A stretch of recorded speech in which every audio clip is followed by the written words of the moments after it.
हमने स्वर्ग के बारे में तो बचपन से सुना ही है, लेकिन अपनी आंखों से कभी देखा नहीं। मैंने भी नहीं देखा था, लेकिन आज मैं आपको ले जा रहा हूँ एक ऐसी जगह जहाँ जाकर आप स्वर्ग के एक रूप की कल्पना अपनी आंखों से देख सकते हैं।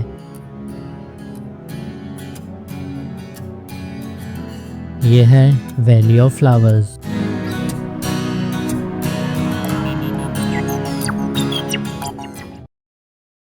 जोशीमठ की सीनिक ट्रेल्स को पार करते हुए हम पहुंचने वाले हैं गोविंद घाट।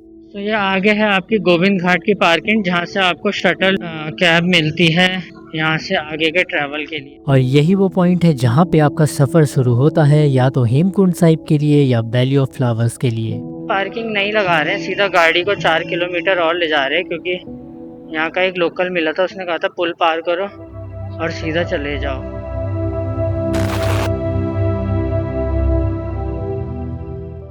चाहे आप कहीं से भी ट्रैवल कर रहे हो, सबसे पहले आपको गोविंद घाट आना पड़ता है। फिर गोविंद घाट से लगभग 4 किलोमीटर आपको जाना होता है पुलना विलेज, और पुलना विलेज तक पहुंचने के लिए आपको शटल सर्विस का इस्तेमाल करना पड़ेगा। और अगर आपके पास अपना 2 व्हीलर है हमारी तरह, तो आप ट्रैवल कर सकते हो डायरेक्टली पुलना अपने स्कूटर पे।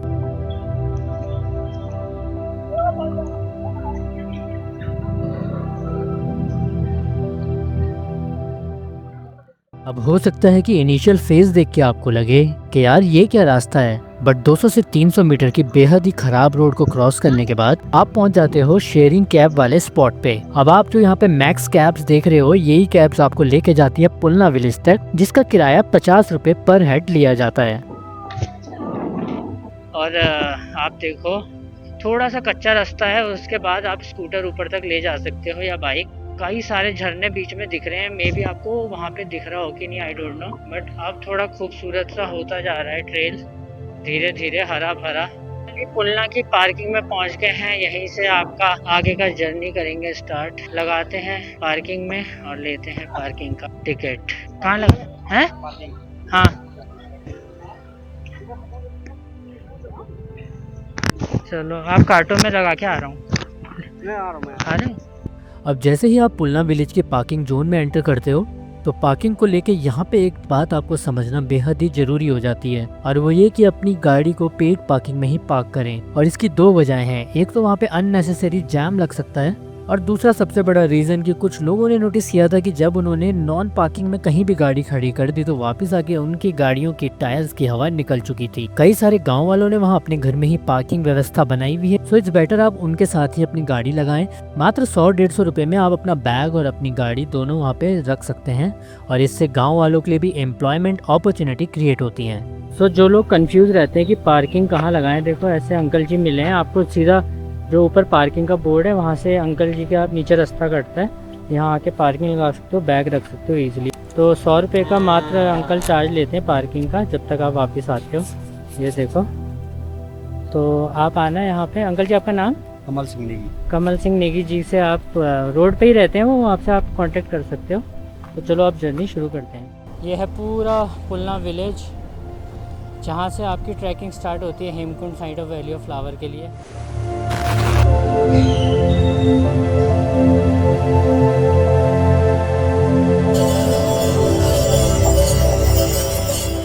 So मेरे साथ है Laura.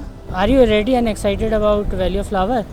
Yeah, I'm really excited, but I just hope we have enough strength to start new trek, because we just come from Kedarnath trek and we are a bit tired. तो हाँ, लगातार 3 दिन से हम trekking पे हैं, केदारनाथ का up down, और आज हम कर रहे हैं ये घांगरिया ट्रैक, जिससे हम कल वैली ऑफ फ्लावर में भी ट्रैक करने वाले हैं। नीचे से कैसे आना है वो भी बता चुका हूँ। स्टे के लिए भी बहुत सारे ऑप्शन है पुलना में, तो अभी घांगरिया के लिए चलते हैं। तो प्लीज़ यार सपोर्ट करो, सब्सक्राइब करो प्लीज़ से। Please subscribe and follow this account. Pulna गांव से कदम बढ़ाते ही हो गई अपने इस सफर की शुरुआत। हर तरफ घनी हरियाली और लक्ष्मण गंगा नदी की खल खड़ती आवाज आपको महसूस कराती रहेगी कि धीरे धीरे सारा शोर पीछे छूट रहा है।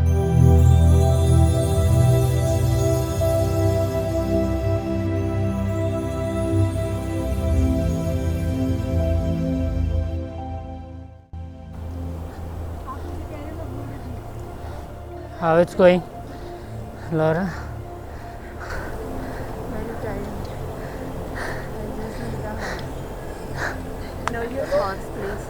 No, use animals. Okay. Pulna से घांगरिया तक का ये सफर करीब 14 किलोमीटर का होता है। नॉर्मल पेस में भी चलते रहें तो लगभग 6 से 7 घंटे लगना लाजमी होता है। केदारनाथ ट्रैक के कंपैरिजन में यहाँ आपको कम भीड़ मिलेगी। रास्ते में कई सारे छोटे मोटे ढाबे और रेस्ट पॉइंट्स भी मिलेंगे जहाँ आप रुक के इस प्रकृति को निहार सकते हैं। So Sarah, how is your feelings for now? For now it's great as we are tired and you know that last 3 days we have done almost 40 kilometers of trekking, and in between also I have done riding with bikes almost 400 kilometers. So yeah, it's a bit tiring but it's going great.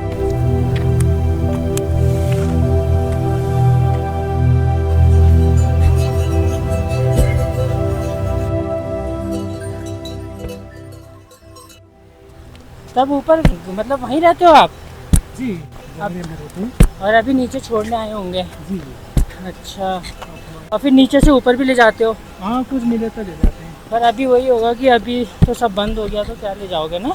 कोई रास्ते में होके वो मिल जाते हैं, मैं कुछ डाल देते हैं, हाँ हाँ। ले जाते हैं। नहीं तो केदारनाथ यमुनोत्री, गंगोत्री, केदारनाथ, बद्रीनाथ वापस जाते हो तो रोड पे ही है ना? तो आपकी प्राइसिंग कैसे रहती है? जी, कितना पैसा लेते हो आप नीचे से ऊपर, ऊपर से नीचे? जैसे जैसे लोग मिल जाए कितना देते हैं, कोई अलग अलग? जी। फिर भी आपका रेट क्या है नॉर्मल? हाँ, कोई पता ही नहीं होता। है आदमी ज़्यादा चलेंगे, कोई आदमी एक बैग का 1000-1500 भी दे देते हैं। अच्छा, हाँ कोई 200 देने पे मानते नहीं ना, हाँ। वो तो यार की पर की बात होती है। सो यार, आप लोगों से ना मेरी एक ही दिल से रिक्वेस्ट है कि जब भी आपको इस तरीके से पोर्टर मिलते हैं तो उनसे ज़्यादा बार्गेन मत करो। हाँ, हो सकता है कि आपको लगे कि ये मुझसे 200, 300 या 500 रुपए तक एक्स्ट्रा ले रहे हैं, बट एक बार इन लोगों की मेहनत को महसूस करके देखिए। इतने भारी बोझ को अपने कंधे पे उठा के ले जाना आसान तो बिल्कुल भी नहीं है। इनकी जिंदगी का मोटा गुजारा तो इसी इनकम पे निर्भर करता है। सो इस बात को समझने की भी जरूरत है, क्योंकि व्हाट आई बिलीव कि देखो, एक जिम्मेदार ट्रैवलर वही होता है जो सिर्फ जगह के नहीं, वहाँ के लोगों का भी ख्याल रखे। तो छोटे छोटे कदम लेकर और इन प्यारे से भैया से बातचीत करते हुए हम आ पहुंचे थे पुष्पावती रिवर के ऊपर बने इस विशालकाय आयरन ब्रिज पर, जिसका मतलब था कि लगभग 7 से 8 किलोमीटर हम ऑलरेडी कवर कर चुके हैं। लेकिन इन भैया ने हमें बताया कि आखिरी के 4 से 5 किलोमीटर बहुत ही ज्यादा स्टीप है। तो इस पुल से जो हमारी दूरी है ना, वो लगभग 4 किलोमीटर रह जाता है अपना घांगरिया। और यहाँ से एक बार आपको मैं नज़ारे दिखाता हूँ।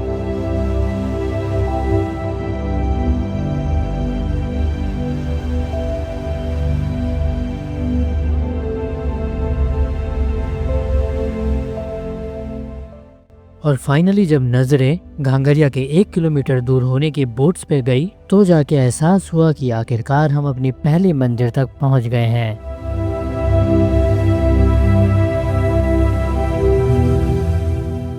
अब थकान इतनी थी बॉडी में कि सोचा तो था कि होटल लेंगे और सीधा रेस्ट करेंगे, लेकिन घांगरिया में मेरा काफी खराब एक्सपीरियंस था। अब देखो, आई डोंट नो कि उस दिन भीड़ बहुत ज्यादा थी या हाई सीजन टाइम में ऐसा ही होता है, बट पहले तो हमें 1.5 घंटे से ज्यादा लग गया सिर्फ एक रूम ढूंढने के लिए, because most of the hotel are completely jam packed. और जो बचे कुछ रूम थे उनकी कीमत सुन के तो आप हैरान ही हो जाओगे। कोई भी अपनी मर्जी से कैसे भी प्राइस कोट कर रहा था। 4-5 हजार तो बिल्कुल नॉर्मल प्राइस रेंज था, और उसके ऊपर 6-7-8 हजार तक लोग कोट कर रहे थे। जैसे तैसे एक नॉर्मल से रूम को हमने बुक किया, जिसके पहले तो 5,000 रुपए मांगे गए, एंड फाइनली बार्गेन करके उन्होंने 4,000 रुपए में हमें रूम दिया, क्योंकि अब बॉडी में इतनी भी हिम्मत नहीं थी कि और ज्यादा सर्च किया जाए। अब जैसे ही हमने रूम का दरवाजा खोला, मूड हो गया बिल्कुल ऑफ, क्योंकि ना तो ये रूम साफ था, ना यहाँ के टॉयलेट्स क्लीन थे, एंड गीजर भी बिल्कुल काम नहीं कर रहा था, क्योंकि इसी के नाम पे हमें रूम ऑफर किया गया था। ऊपर से इनके बेड भी काफी स्मेली और डस्टी थे, और सोफा के हालत कुछ ऐसे हैं जो आप अभी देख रहे हो। लेकिन इन सब चीजों में गलती सिर्फ एक इंसान की है, और वो है मेरी, क्योंकि मैंने आने से पहले GMVN के रेस्ट हाउस या कुछ भी बुक नहीं किया था, क्योंकि हमने अपनी पूरी 4 धाम यात्रा को इसी तरीके से प्लान किया किया था कि वहीं जाके कुछ भी अरेंज करेंगे। अब ऐसी सोच के साथ गए हैं तो ये सब झेलना तो बनता है। अब हो सकता है कि आप में से कई लोगों का एक्सपीरियंस बहुत अच्छा हो और आपको लगे कि मैं बिल्कुल गलत इन्फो दे रहा हूँ। अगर ऐसा है तो उसके लिए आई एम सॉरी, बट जिन लोगों ने भी मेरे जैसा एक्सपीरियंस यहाँ पे फील किया है वो प्लीज कमेंट सेक्शन में बताएं। एंड बीइंग अ ट्रैवलर, इन चीजों के लिए मैं पहले से ही काफी रेडी रहता हूँ, लेकिन चलो इससे हम अपने सफर का आनंद कम नहीं होने देंगे। पर एक छोटी सी चीज है कि ऐसे प्लेसेस के ऐसे रेंट लेना बिल्कुल भी सही नहीं है। और आप लोगों को इससे बस यही जानना चाहिए कि जब भी आ रहे हो ना तो पहले से अपनी पूरी व्यवस्था करके चलें, क्योंकि व्हाट आई थिंक कि सीजन टाइम में ऐसे ही रेट्स यहाँ पे हो जाया करते हैं। और सुबह के 5 बजे हमारी नींद अपने आप खुल गई, क्योंकि आज का दिन हमारी यात्रा का सबसे खास दिन होने वाला है। रात की थकान और थोड़ी बुरी यादों को भुलाकर आज हम जा रहे हैं वहाँ जहाँ पहाड़ों ने फूलों की चादर ओढ़ रखी है। सुबह घांगरिया में ही माथा टेकने और प्रसाद लेने के बाद हम तैयार थे आगे के सफर के लिए। देखो, घांगरिया बेस है वैली ऑफ फ्लावर के साथ साथ श्री हेमकुंड साहिब जी का भी, और इसी वजह से लाखों हजारों श्रद्धालु यहाँ आते हैं, जिसकी वजह से हाई यात्रा सीजन के दौरान यहाँ पे भीड़ होना लाजमी हो जाता है। सो घांगरिया बेस कैंप से वैली ऑफ फ्लावर की स्टार्टिंग पॉइंट तक भी लगभग थोड़ा टाइम लगता है, और हम दोनों रेडी है अब वैली ऑफ फ्लावर को एक्सप्लोर करने के लिए। मैं हमेशा सोचा करता था कि इस साल वैली ऑफ फ्लावर को एक्सप्लोर करूंगा, और आज मैं बस कुछ ही कदम दूर हूँ वैली में एंटर करने से। बहुत अच्छी सी एक्साइटमेंट है और मेरे लिए ये एक सपना पूरा होने जैसा है।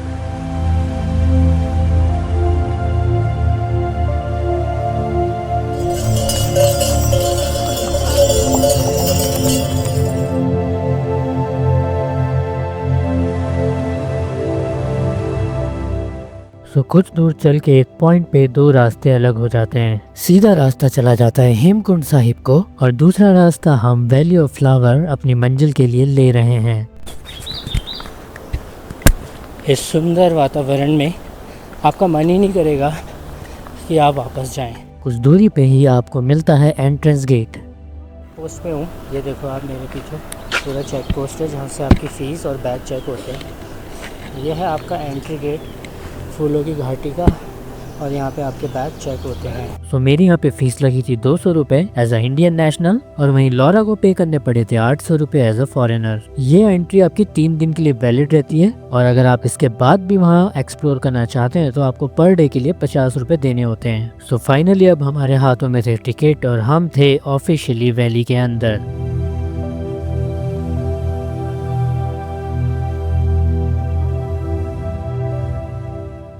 वैली के स्टार्टिंग से ही आपको कई सारे इम्पोर्टेंट इन्फॉर्मेशन बोर्ड दिखने शुरू हो जाते हैं, जिसमें दुनिया भर के फूलों और यहाँ पे पाई जाने वाली प्रजाति की इन्फॉर्मेशन रहती है। इन्हीं में से एक खास बोर्ड है यहाँ के वैली ऑफ फ्लावर के फाउंडर फ्रैंक एस स्मिथ का। फ्रैंक एक ब्रिटिश माउंटेनियर थे जो 1931 में माउंट केमेट की चढ़ाई से वापस आते वक्त यहाँ गलती से पहुँच गए।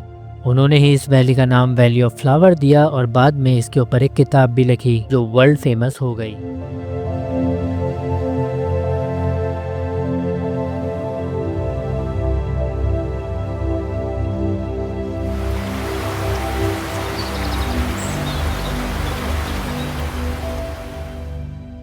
धीरे धीरे आपके हर कदम के साथ ये वैली आपके अनुभव को नेचर के रंगों से रंगती रहेगी।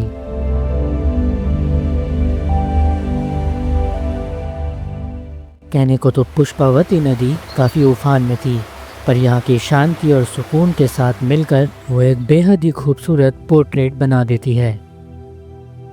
ये बात ज़रूर है कि यहाँ पे भी आपको थोड़ी बहुत चढ़ाई करनी पड़ती है, लेकिन इन नज़ारों के साथ आपके पैर खुद ब खुद सुकून ढूंढ लेंगे।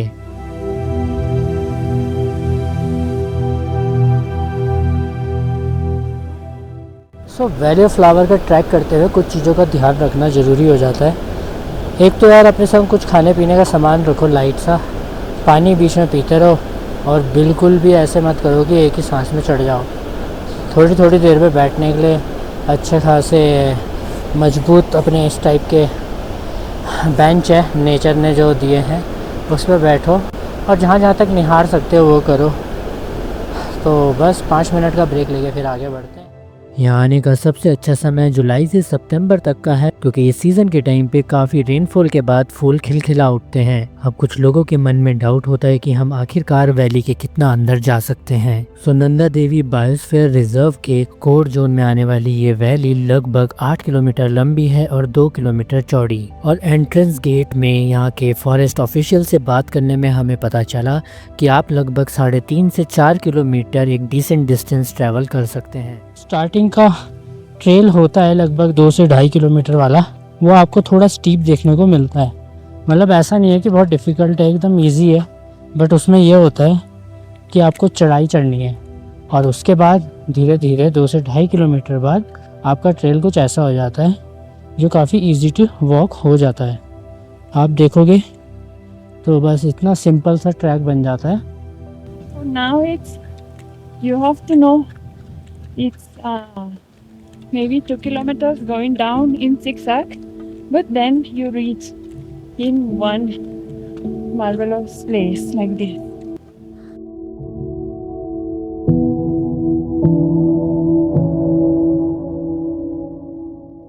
मैं यहाँ पे जुलाई के पहले वीक में था और अब धीरे धीरे फूल निकलना शुरू हो रहे थे। कई तरीके की फूलों की नस्ल के साथ साथ आप रास्ते में काफ़ी आकर्षक वाटरफॉल से गुजरते हैं।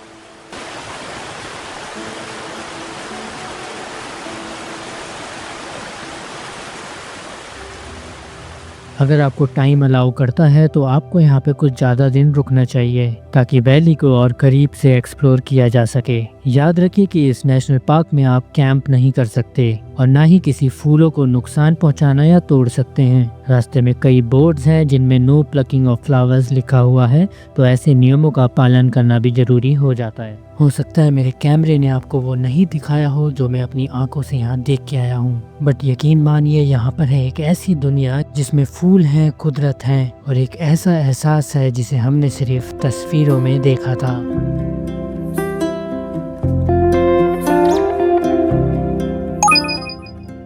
सो फाइनली अब टाइम है वापस जाने का। 9 बजे से अभी बज रहा है 1। तो चलो वैली ऑफ फ्लावर को अलविदा कहने का टाइम है। आई होप ये वीडियो आपको काफ़ी अच्छा और इन्फॉर्मेटिव लगा होगा।